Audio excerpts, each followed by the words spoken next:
په دې کې به وکیلان هم وي، په دې کې به ډاکټران هم وي، په دې کې به سیاسي خلک هم وي، علما به هم وي، د هر مکتبه فکر خلک به وي.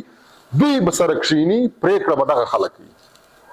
هیڅ نه پی ټي ایم پرېکړه کوي، نه یو سیاسي ګوند پرېکړه کوي، نه د دې دا مطلب دی چې پی ټي ایم جرګه راغوښتې نو پی ټي ایم به پرېکړه کوي. نو چې پی ټي ایم پرېکړه کوله بیا دا دومره خلک خیبر ته ولې بیا دا په کروڑونو روپۍ خرچولي کړو، بس هلته به مو پرېکړه کړې ولی، کام ته به مو بیان کړې ولی چې زموږ دا پرېکړه ده. نه،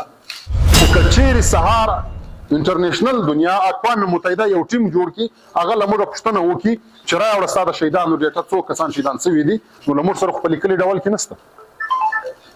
نو ځکه بیا هغه زموږ کیس کمزوري کېږي، خلک بیا دا وایي چې یاره ستاسو خو هسې یو شی دی. نو موږ بیست د ټول کام ډېټا راټولو چې په تېر 20 کاله کې زما په وطن کې څومره خلک وژل شوي دي، چې د هر سیاسي ګوند دی، کارکون دی، لیډر دی، دا دې وژلی دی، د دې ډېټا موږ راټولو. زما په وطن کې دی وکیل وژلی دی، زما په وطن کې دی ډاکټر وژلی دی، د سکول استاد دی وژلی دی، د سکول طالب علم دی وژلی دی، پروفیسر دی وژلی دی، د دې ټولو ډېټا موږ راټولو. د دې ډېټا چې دغه کوم موږ راټولوو، د دې ډېټا یوه کاپي خو موږ دلته کام پرېږدو، یوه کاپي په یورپ کې چې زموږ کوم تنظیم دی، ښه منظمه ډانچې لرو، د هغو سره زموږ خبره سوې ده، هغوی ته یې لیږو، هغوی به بیا رااخلي، اقوام متحده ته به وړي، انټرنیشنل کریمینل کورټ ته به وړي، دغه چې کوم د انساني حقوقو ادارې دي دوی ته به وړي، د کام دغه رپورټ به هلته هغوی ته بیانوي چې په ریاست پاکستان کې د پښتون افغان کام سره په تېر 20 کاله کې د تېرو 80 کالو سره دغه سلوک روان دی. دا هلته له موږ سره کېږي چې د اخوا هم دغه ټول خلک په خبر کو، به حیثیت ټول کام دغه خپل رپورټ دغه خپل کیس کېږي. پښتونخوا د پېښور څنګ ته چې درای خیبر ورته وایي، د دې درای خیبر په میدانو کې به کوو، هلته زموږ ملګري لګیا دي، ورسره هلته کوم دا غځي ځایي اوسېدونکي دي، ولسونه دي، افریدیان، د هغو په کومک زموږ کوشش دا دی چې دغه جرګې پر ځای باندې یو مکمله چاردیواري راوګرځوو، چې هغه کومه اندازه موږ ورته ایښی ده چې دومره خلک به راځي. بیا په دې چاردیواري کې دننه چې دلته په دې ریاست کې زموږ د پښتون وطن څومره خاوره ده او دا خاوره پر څومره ضلعو ولسوالیانو تقسیم ده، هلته د هرې ولسوالۍ په نامه باندې یوه خیمه ولګوو. د هغه خیمې هغه حدود موږ دون یږدو چې که 300 تر 500 کسه پورې په دا خیمه کې ناسته وکړي، دوی پکې کښېنستلی سي. نو په دې کې تقریبا 26 ولسوالیانې ضلعې دا د خیبر پښتونخوا دي، 14 ضلعې زموږ دلته د جنوبي پښتونخوا دي، داسې 15-16 ضلعې په کراچي کې هلته په ډېر لوی تعداد باندې پښتانه پراته دي، د هغو دي. نو د دې تقریبا 60 ته نږدې تعداد جوړیږي چې دا به موږ د هرې ضلعې په نمایندګي باندې د هغه ضلعې په نوم باندې هلته یو خیمه درو.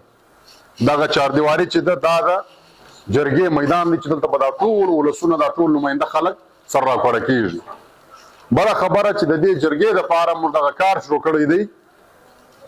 موږ پر دې باندې کښېنستو. په 21 جولای باندې په پېښور کې د پی ټي ایم د مرکزي کمیټې میټینګ وشو، په هغه کې موږ دا پرېکړه وکړه چې یو وار دا جرګې ته موږ د پښتون قامي عدالت نوم ورکړي، د ټول پښتانه قام جرګه مې ورته وویل.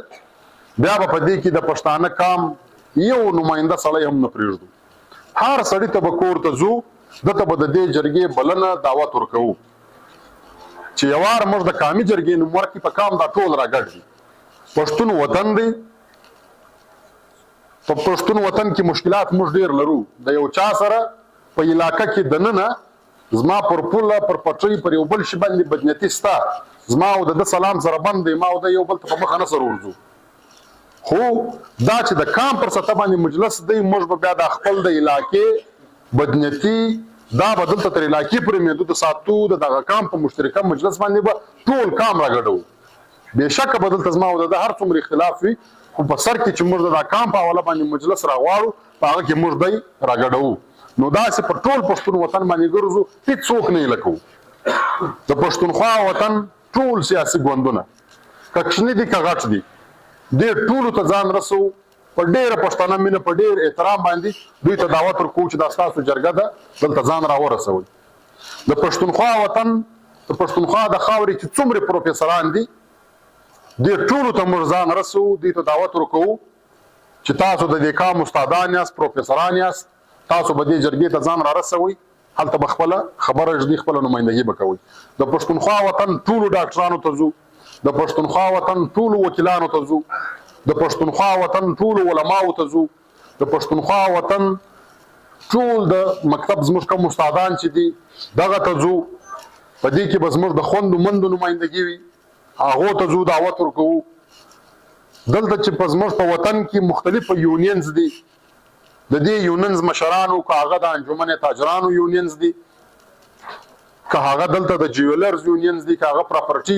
یونینز دي، که هغه د شورم یونینز دي، که هغه تر دې ځایه پورې د ویګن یونینز دي، دا د بسانو یونینز دي، تر رکشه یونین پورې هم موږ د دوی نماینده ته دعوت ورکوو چې وروره د کام سړی پر دا وطن باندې اوسېږي، دا کامي جرګه د راسه دلته خپله خبره کښېږده. یعنې ټول چې هېڅ څوک دا ونه وایي چې دا نیمګړې جرګه ده یا په دې کې دا نیمګړتیا ده. د ټول کام نمایندګي زموږ کوشش دا دی په دا ټول وطن باندې ګرځو چې د ټول کام نمایندګي سره پر یو ځای کړو، چې په دې کې موږ وتوانېږو دا ټول خلکو ته موږ بلنه ورکړو په 11 اکتوبر باندې دا خلک خیبر درې ته ځان راورسوي د جرګې ځای ته. د دې جرګې اول سیشن شروعات هغه به موږ په دې ترتیب باندې سره نیسو چې د دې جرګې دا کومه چاردیواري موږ راګرځوو، د دې چاردیواري 4 طرفه ته به غټ غټ سکرینونه لګېدلي وي، دا پردې چې لګېږي 4 طرفه ته به دا غټ غټ سکرینونه لګېدلي او د ساوند سیستم به وي چې اواز به مو اورېدل کېږي. پر دا پردو باندې به عکس یا ویډیو هم ښکاره کېږي.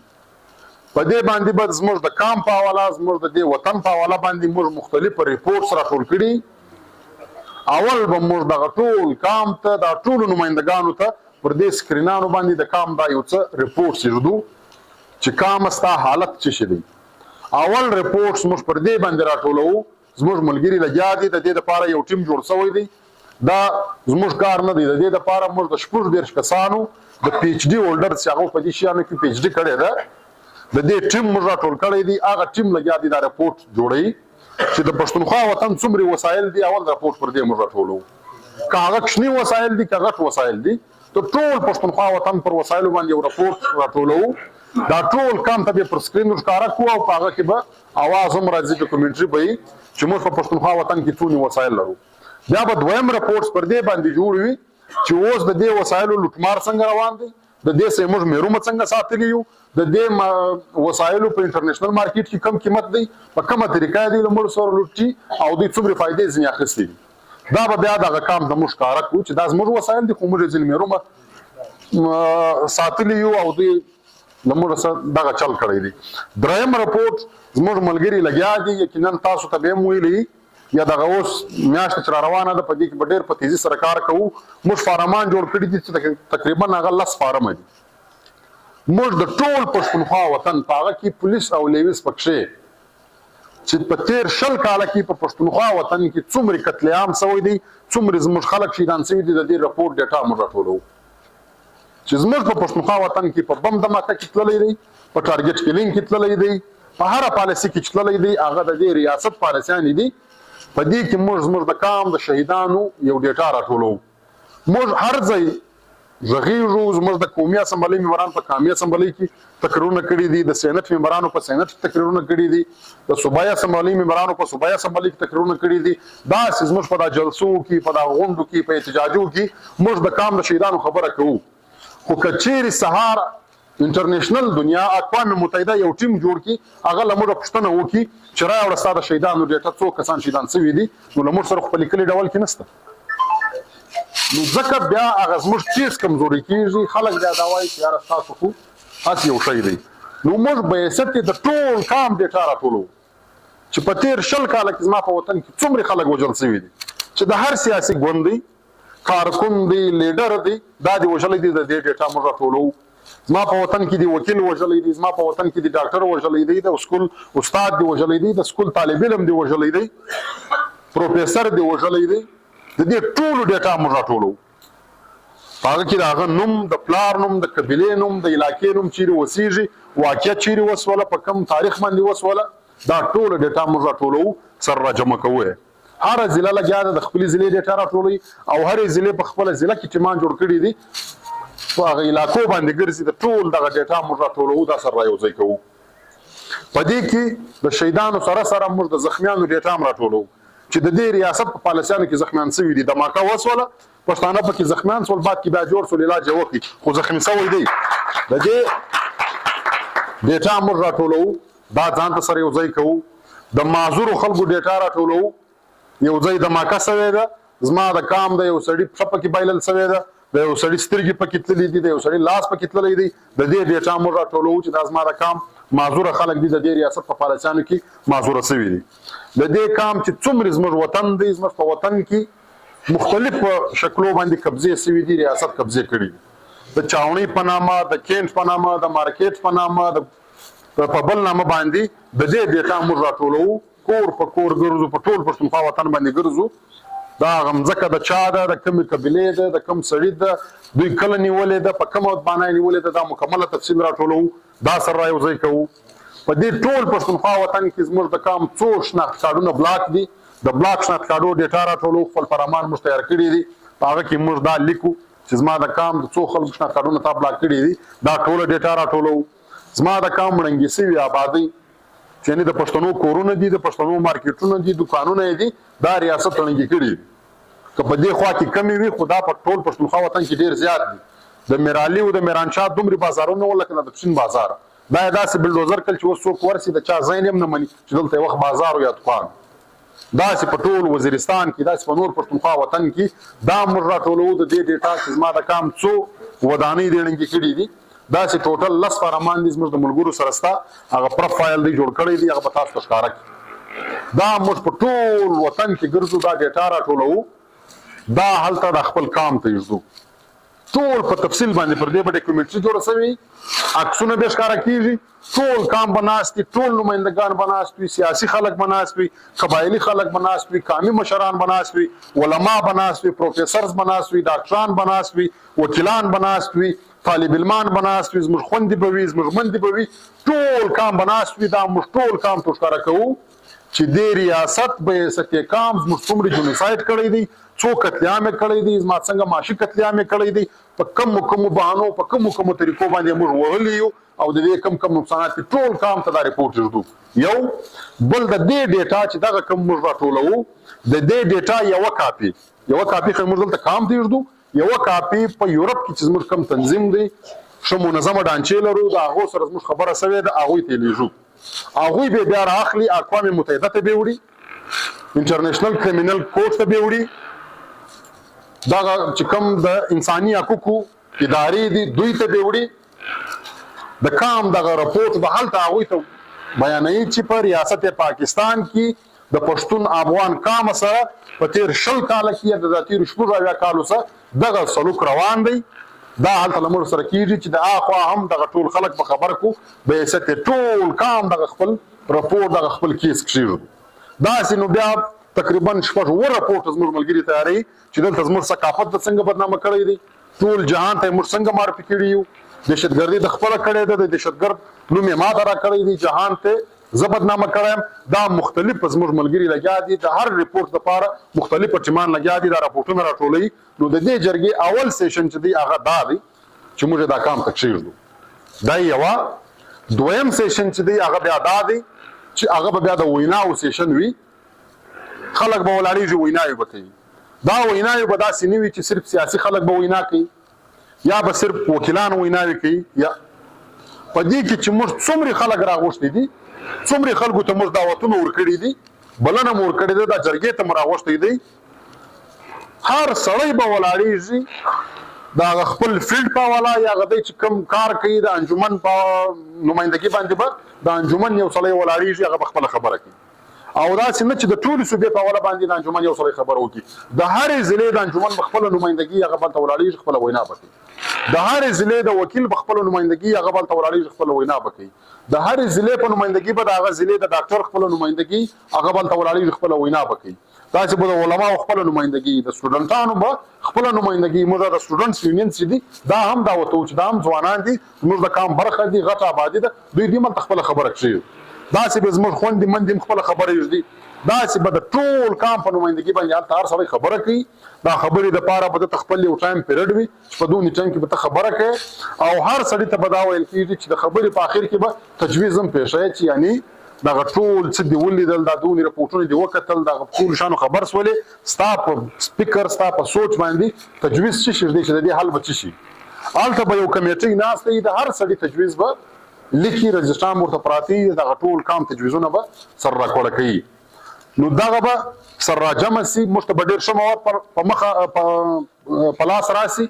بله خبره دا چې زموږ کام چې دا دوی مختلفه موږ سره ویشلي یو، سره ناخبره یو،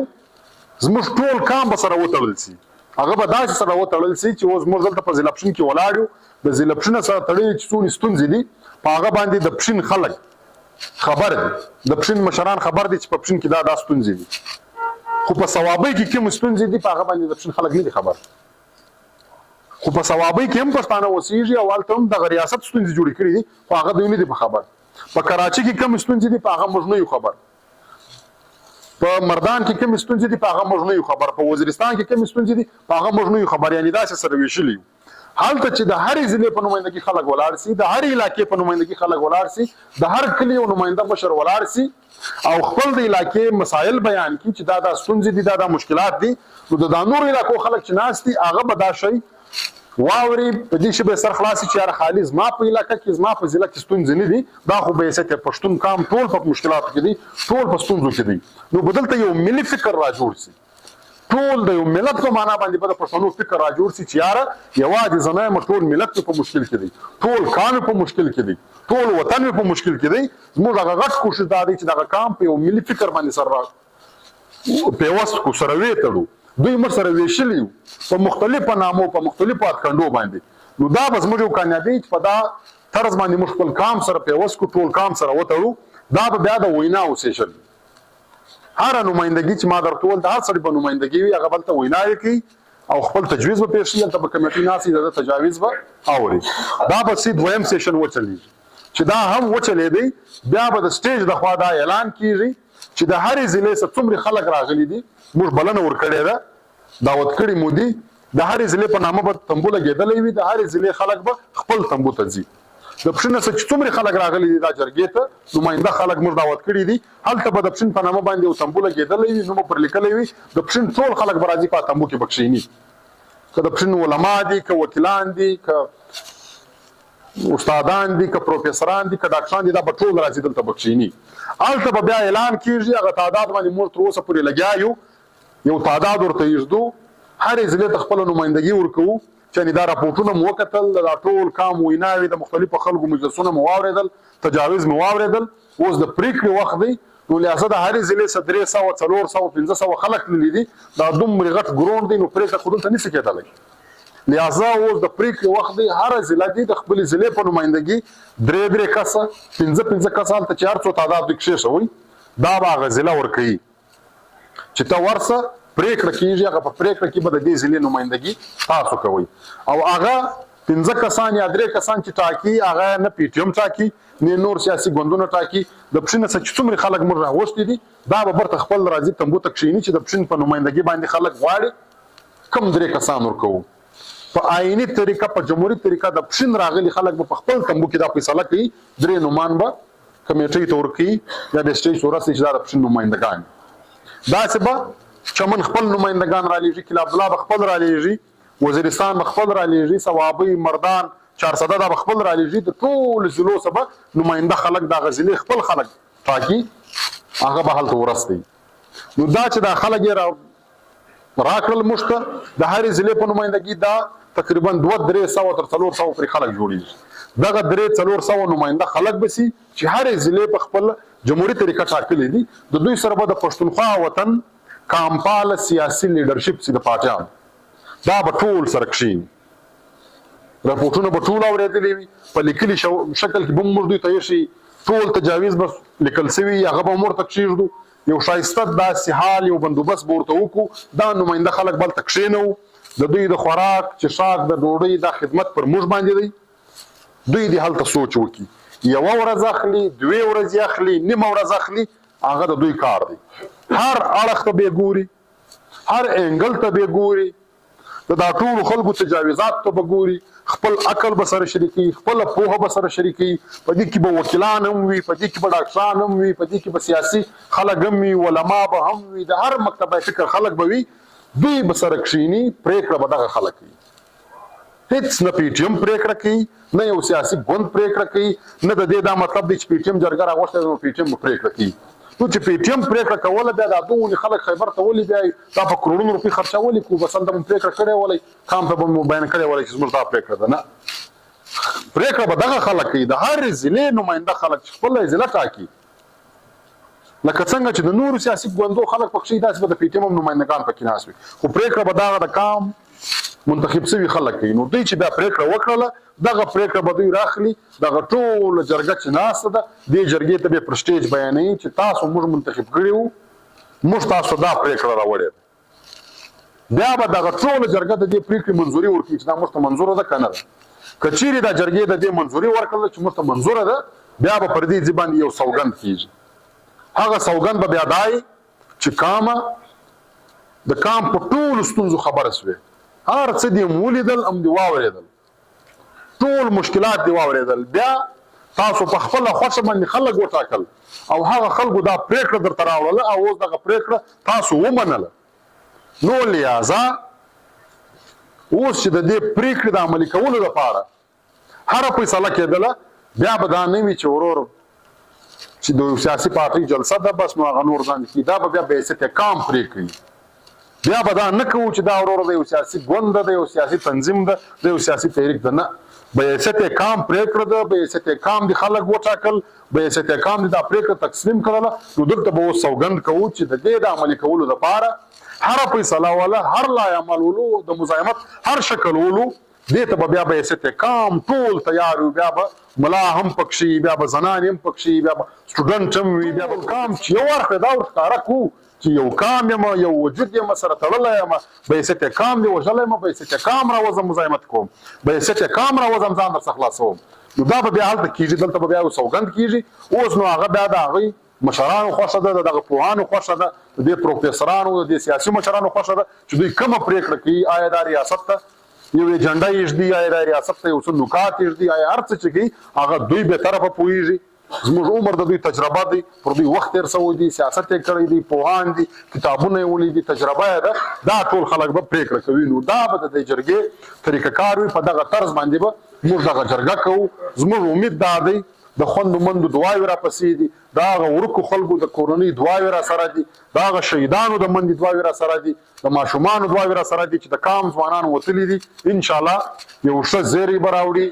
یو ښه کامیابي به راوړي پر دا وطن باندې به یو ښه ورځ راځي دغه توره شپه به نوره ختمیږي د ټول کام دعاوې را سره دي نو لهذا د دې دپاره موږ راغلي یو نن دغه د پښین خلکو ته دعوت عمر کو بلن عمر کو او لکه دغه مجلس چې مدرته وکي موږ تر تاسو پر دا خبر راورسول اوس دا تاسو ذمہواری ده تر ټول پښنه پر دا خبر رسول تاسو به تر ټول پښنه پر رسوي دا تاسو جرګه ده په دې کې څون اختیار زه لرم په هغه کې هغون اختیار سال لاله لري په هغه کې هغون اختیار اصغر لاله لري دولت خان ترین لري سمد لاله لري تاسو ټول لري موږ صرف د دې منتظمین یو موږ صرف خدمت کوو دغه ملمنو د پاره بندوبست کوو د دوی احترام کوو دغه مشران راغواړو دوی ته دغه ماحول ورکوو چې تاسو مشران یاست دا د کام حالات دي اوس تاسو پر وژغېږئ چې کومه پرېکړه کوئ نو لهذا دغه طریقه کار دی په آخر کې دغه خواست کوم ستاسو د ټولو د پښین د سیاسي خلکو سره د پښین د مشرانو سره چې زموږ ملګري به دغه ډیټا راټولوي په دې کې به کومک ورسره کوي دا یوازې زموږ کار نه دی دغه ټوله ډیټا موږ راټوله کوو بحیثیت کام د کام ټول ریکارډ باید له موږ سره خوي چې بحیثیت کام ټول ریکارډ خو له ما سره چې دونې وژل شوی یم دونې زخمي شوی یم دونې معذوره شوی یم دونې لوټ شوی یم دونې تباه شوی یم دا ټول یو ریکارډ بحیثیت کام را سره وي چې سار زموږ نمایندګان دي سار دلته په دنیا کې یو خلک موږ ته راسي چې وروره تاسو دا دعوه کوئ رایه کوي تصدیق نو هغه بیا زموږ په خوله یقین نه کوي هغه بیا تصدیق شو دا یو رپورټ غواړي ته به ورته یږدې نو بیا هغه پر هغه باندې عمل کېږي نو لهذا دا یو ډېر غټ پړاو دی دا یو ډېر تاریخي پړاو دی په دې کې با کار دی چې موږ شپه ورځ سره یې وکړو وخت نه کو ضایع په دې کې زموږ د ملګرو سره تاسو کومک وکړئ که یو ځای مځکه لاندې شوې ده تاسو په خبر یاست زموږ ملګري تر لاس نیسئ د ده ذمهواري دلته به ځان رسي خپل هغه فارم به ډکوي که د چا شناخت کارډونه بلاک دي که د چا شهیدان سوي دي که د چا ورک انسانان دي دا میسنګ پرسن چې ورته وایي دا ټوله ډیټا زموږ ملګرو ته ورکړئ او پر سوشل میډیا پر دې جرګې دپاره له موږ سره کار وکړي او بل خپل وس را سره شریک کړي. دا لازمي خبره ده چې موږ د دې کام تحریک یو ستاسو بچیان یو ستاسو د دې وطن خلک یو موږ دلته په وچ ننګې افغاني باندې راوتلي یو د دې کام مقدمه د دې کام بیانیه د دې کام د حقوقو جنګ مو په مخ اخیستی دی غټه اسره مو خدای دی تر خدای را لاندې غټه اسره زموږ خپل کام دی نه د هیڅ چا ایجنټان یو نه د هیڅ چا دپاره کار کوو نه د یوې ادارې سره تړلي خلک یو د دې کام سره تړلي خلک یو د دې کام دپاره کار کوو د دې کام دپاره موږ شپه ورځ یوه کړې ده د دې کام دپاره جیلونه وړو د دې کام دپاره شهادتونه وړو د دې کام دپاره هره خواري پر ځان وړو. نو لہذا به عزت کام له تاسو سره دا اپیل کوو چې د دې جرګې کوربه چې دی هغه پی ټي ایم دی دغه ټول وطن راغواړو دغه ټول مشران راغواړو دا ټول خلک راغواړو دا خلک رسول هم پر موږ باندې ده که د یو سړي سره خپل موټر په خپله ولاړ یا خو ډېره ښه خبره ده که نه دا زموږ ذمهواري ده بایسته تنظیم دا فیصله شوې ده چې څومره خلک مو دعوت کړي دي د دې خلکو دپاره به د ټرانسپورټ بندوبست کوو دا ټول خلک به هلته تر جرګې تر ځایه رسوو بیا هلته که 3 ورځې وو که 4 ورځې وو که 15 ورځې وو د دوی ټول خدمت د دوی احترام د دوی د خوراک د چښاک بندوبست دا زموږ ذمهواري ده او برته دوی صحیح سلامت تر خپلو کورو پورې را رسول دا بیا زموږ ذمهواري ده. نو لهذا دا ډېره غټه ذمهواري ده په دې کې ډېر غټ اخراجات کېږي او په دې کې دا هم خواست کوو چې هر سړی د خپل وس مطابق هغه زموږ د ملګرو سره کومک وکړي زموږ د ملګرو سره خپله چنده جمع کړي مشر یې اعلان کړی و چې وروره سرسایه دا پله موږ ته راکړي پر هر سړي باندې خپل هغه رقم یې ښیي چې دونې د سړي پر سر دي دا موږ ته راټول کړي موږ ته یې راکړي چې دغه کام دغه جرګه په وکړو او دغه جرګه د دې کام د ښه سباوون سبب وګرځېږي نور دغه کام د دې ستونزو د دې مشکلاتو څخه خلاص کړو. نو په دې کې که کامیابه سولو دا به زموږ د ټول وطن زموږ د ټولو کامیابي نور ستاسو وخت نه اخلم ستاسو د ټولو لمنې دې همیشه د ګلونو ډکې. ډېره مننه.